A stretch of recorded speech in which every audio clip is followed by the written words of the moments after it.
नमस्कार। मैं अनुपम आपका स्वागत करती हूँ वैदिक विट्स चैनल पर। आज हम बात करेंगे एक ऐसे विशेष व्रत की जिसे माताएं अपने संतान की लंबी उम्र और सुख समृद्धि के लिए करती हैं। यह है जितिया या जीवित पुत्रिका व्रत, जो अश्विन मास के कृष्ण पक्ष की अष्टमी को रखा जाता है। हिंदू धर्म में अश्विन मास के कृष्ण पक्ष की अष्टमी के दिन क्यों रखा जाता है जितिया व्रत? कौन है जीमूतवाहन जिनकी इस दिन पूजा होती है? और क्या है जीवित पुत्रिका या फिर जितिया व्रत की पूजा विधि, शुभ मुहूर्त, व्रत की कथा और धार्मिक महत्व? चलिए आगे जानते हैं इसके बारे में। हिंदू धर्म में संतान से जुड़े तमाम तरह के व्रत में जीवित पुत्रिका या फिर जितिया व्रत को बहुत ज़्यादा महत्व दिया गया है। मान्यता है नहाय खाए से प्रारंभ होकर 3 दिनों तक चलने वाला यह व्रत को करने पर संतान की आयु बढ़ती है और सुखी जीवन जीता है। जितिया व्रत के दिन माताएं अपनी संतान के कल्याण की कामना के लिए निर्जल उपवास करती है। आइए इस पावन व्रत की पूजा विधि से लेकर पारण तक की पूरी विधि जानते हैं। संतान के सुख से जुड़े जिस व्रत को बिहार, झारखंड, उत्तर प्रदेश के पूर्वी राज्यों में मुख्य रूप से रखा जाता है, उसकी शुरुआत इस साल 13 सितंबर 2025 को नहाय खाए से होगी। इसके अगले दिन 14 सितंबर 2025 को विधि विधान से जीवित पुत्रिका व्रत रखा जाएगा, जबकि इसका पारण अगले दिन 15 सितंबर को किया जाएगा।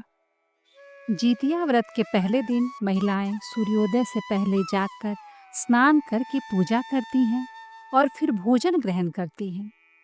इसके बाद दूसरे दिन सुबह स्नान के बाद महिलाएं पूजा पाठ करती हैं, फिर पूरा दिन निर्जला व्रत रखती हैं। व्रत के तीसरे दिन महिलाएं पारण करती हैं। सूर्य को अर्घ देने के बाद ही महिलाएं अन्न ग्रहण करती हैं। मुख्य रूप से तीसरे दिन केराव का झोर, मरुआ की रोटी और नोनी का साग खाया जाता है। अष्टमी को प्रदोष काल में महिलाएं जीमूतवाहन की पूजा करती हैं। जीमूतवाहन की कुशा से निर्मित प्रतिमा को धूप, दीप, अक्षत, पुष्प, फल आदि से अर्पित करके पूजा की जाती है। इसके बाद मिट्टी और गाय के गोबर से सियारिन और चील की प्रतिमा बनाई जाती है। प्रतिमा बन जाने के बाद उसके माथे पर लाल सिंदूर का टीका लगाया जाता है।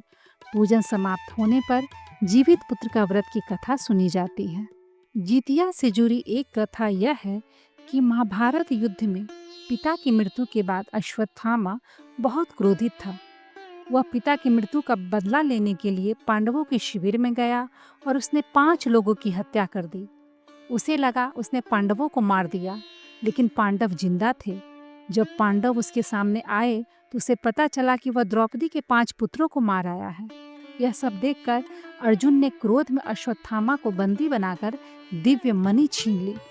अश्वत्थामा ने इस बात का बदला लेने के लिए अभिमन्यु की पत्नी उत्तरा के गर्भ में पल रही संतान को मारने की योजना बनाई। उसने गर्भ में पल रहे बच्चे को मारने के लिए ब्रह्मास्त्र चलाया, जिससे उत्तरा का गर्भ नष्ट हो गया।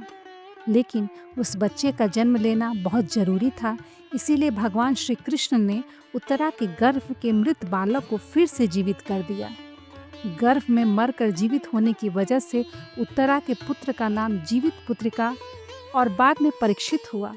तब से संतान की लंबी आयु के लिए जितिया किया जाने लगा। अब चलते हैं जीमूतवाहन भगवान की कथा की ओर। बहुत समय पहले की बात है, गंधर्वों के एक राजकुमार हुआ करते थे, जिनका नाम था जीमूतवाहन। बहुत ही पवित्र आत्मा, दयालु और हमेशा परोपकार में रहने वाले जीमूतवाहन को राजपाट से बिल्कुल भी लगाव न था। लेकिन पिता राजपाट कब तक संभालते? वानप्रस्थ लेने के पश्चात वे सब कुछ जीमूतवाहन को सौंपकर चलने लगे। लेकिन जीमूतवाहन ने तुरंत अपनी तमाम जिम्मेदारियों को अपने भाइयों को सौंपते हुए स्वयं वन में रहकर पिता की सेवा करने का मन बना लिया। वहाँ उनका विवाह मलयवती नामक कन्या से हुआ। अब एक दिन वन में भ्रमण करते करते जीमूतवाहन काफी दूर निकल आए। उसने देखा कि एक वृद्धा काफी विलाप कर रही है। जीमूतवाहन को दूसरों का दुख देखा नहीं जाता था।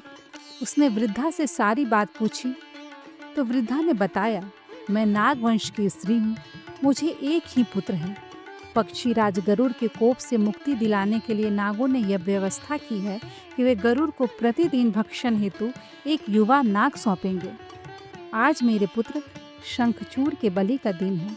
आज मेरे पुत्र के जीवन पर संकट है और थोड़ी देर बाद ही मैं पुत्र विहीन हो जाऊंगी। एक स्त्री के लिए इससे बड़ा दुख क्या होगा कि उसके जीते जी उसका पुत्र न रहे। जीमूतवाहन को यह सुनकर बड़ा दुख हुआ। उन्होंने उस वृद्धा नागवंशी को आश्वस्त करते हुए कहा कि डरो मत, मैं तुम्हारे पुत्र के प्राणों की रक्षा करूंगा। आज उसके स्थान पर मैं स्वयं अपने आप को लाल कपड़े में ढककर उस शिला पर लेट जाऊंगा, जिसे गरुड़ मुझे खा जाएगा और तुम्हारा पुत्र बच जाएगा। इतना कहकर जीमूतवाहन ने शंखचूड़ के हाथ से लाल कपड़ा ले लिया और वे उसे लपेटकर गरुड़ को बलि देने के लिए चुनी गई बद्ध शिला पर लेट गए। अपने समय होने पर गरुड़ बड़े बेग से आए और वे लाल कपड़े में ढके जीमूतवाहन को पंजे में दबोचकर पहाड़ के शिखर पर जाकर बैठ गए। गरुड़ ने अपनी कठोर चोंच का प्रहार किया और जीमूतवाहन के शरीर का एक बड़ा हिस्सा नोच लिया। इसकी पीड़ा से जीमूतवाहन की आंखों से आंसू बह निकले और वह दर्द से कराहने लगा। अपने पंजे में जकड़े प्राणी के आंखों से आंसू मुंह से कराह सुनकर गरुड़ बड़े आश्चर्य में पड़ गए, क्योंकि ऐसा पहले कभी नहीं हुआ। उन्होंने जीमूतवाहन से उसका परिचय पूछा। जीमूतवाहन ने सारा किस्सा कह सुनाया कि कैसे एक स्त्री के पुत्र की रक्षा के लिए वह अपने प्राण देने आए हैं। गरुड़ उनकी बहादुरी और दूसरे के प्राण की रक्षा के लिए स्वयं की बलिदान देने की हिम्मत से बहुत प्रभावित हुए। उन्हें स्वयं पर पछतावा होने लगा। वे सोचने लगे कि यह एक मनुष्य है जो दूसरे के पुत्र की रक्षा के लिए स्वयं की बलि दे रहा है, और एक मैं हूँ जो देवों के संरक्षण में हूँ, फिर भी दूसरों की संतान की बलि ले रहा हूँ। उन्होंने जीमूतवाहन को मुक्त कर कहा, हे उत्तम मनुष्य, मैं तुम्हारी भावना और त्याग से बहुत प्रसन्न हूँ। तुम्हारे शरीर पर जो घाव मैंने दिए हैं उसे ठीक कर देता हूँ। तुम अपनी प्रसन्नता के लिए मुझसे कोई ऐसा वरदान मांग लो।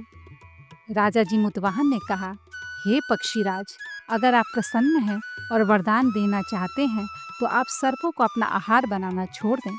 आपने अब तक जितने भी प्राण लिए हैं उन्हें जीवन दान प्रदान करें। गरुड़ ने सबको जीवन दान दे दिया और नागों की बलि न लेने का वरदान भी दे दिया।